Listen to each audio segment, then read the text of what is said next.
Chers amis d'Éphésia, chers membres d'Éphésia, aujourd'hui c'est le jour de l'Annonciation, une grande fête mariale, et je voulais me réjouir avec vous, d'autant plus que nous devions être ensemble ce soir, soit physiquement à la cathédrale de Créteil ou en lien streaming pour suivre la fête au cours d'une Eucharistie de l'Annonciation où l'évêque, monseigneur Michel Sentier, devait nous remettre le décret des statuts canoniques en même temps que nous nous réjouissions pour 5 ans d'action.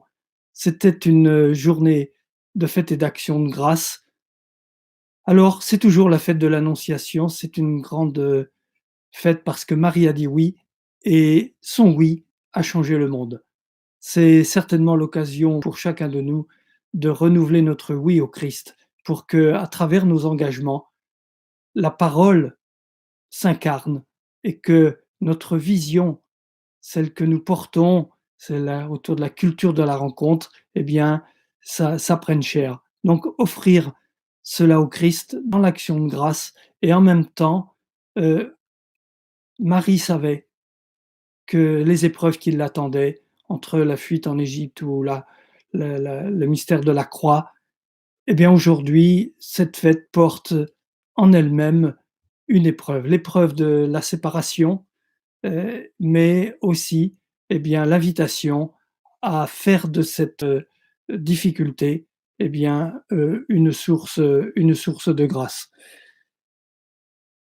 Nous voulons nous réunir dans la prière particulièrement aujourd'hui avec le monde qui souffre. Le monde est en tension, le monde est en souffrance, notamment les plus faibles, les plus démunis.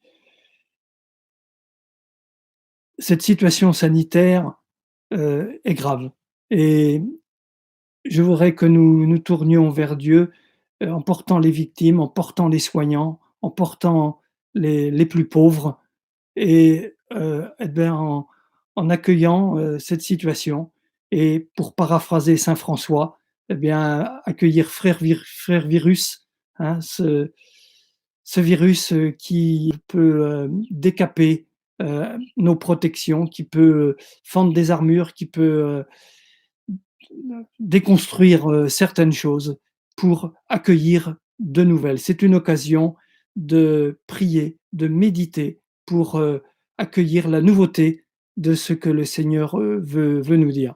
Dans ce sens, je voulais vous dire deux choses. Premièrement, euh, Ephésia continue d'être au travail, que ce soit à Paris, où nous travaillons sur créer des outils pour le milieu carcéral, que ce soit pour les jeunes, pour faire des traductions et travailler dans plus de pays, etc., que ce soit dans le domaine artistique, un certain nombre de domaines, renouvellement du site, etc.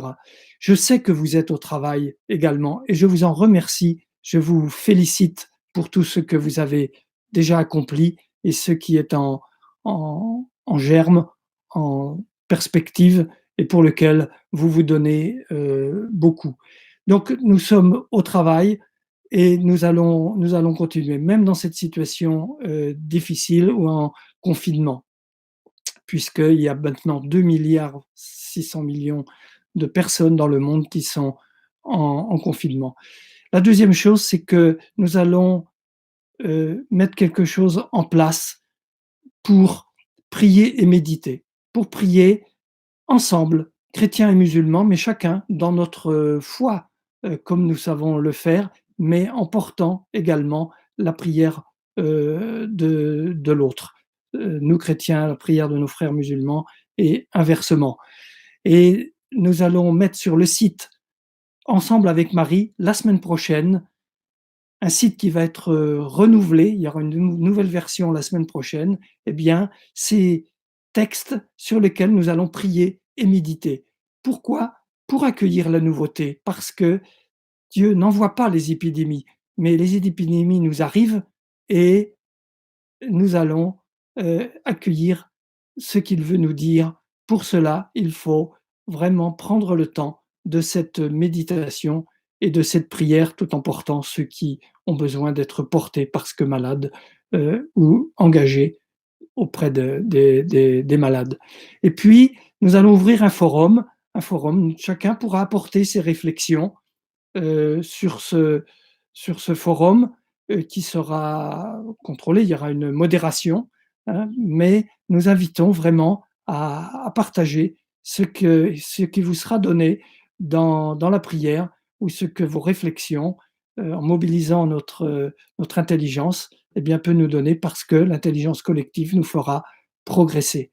Et cette aventure, nous voulons la vivre ensemble, chrétiens et musulmans, et les membres du comité de pilotage d'Ensemble avec Marie sont complètement d'accord avec cette perspective. Donc un outil en deux volets, euh, le forum et des textes pour la méditation et la prière. Voilà, c'est avec cela que je veux vous souhaiter une journée particulière de l'Annonciation, à la fois l'action de grâce et à la fois, eh bien, cette mobilisation générale à laquelle nous sommes appelés en communion avec le pape qui a pris des initiatives, communion avec nos évêques, avec les épiscopats, comme en France. Toutes les cloches vont sonner ce soir à 19h30. Donc nous serons en communion. Je vous souhaite une belle journée. Je vous souhaite le meilleur, de prendre soin de vous, de prendre soin les uns des autres, parce que c'est, je crois, un défi de fraternité qui nous attend. Belle journée de l'Annonciation, à très bientôt.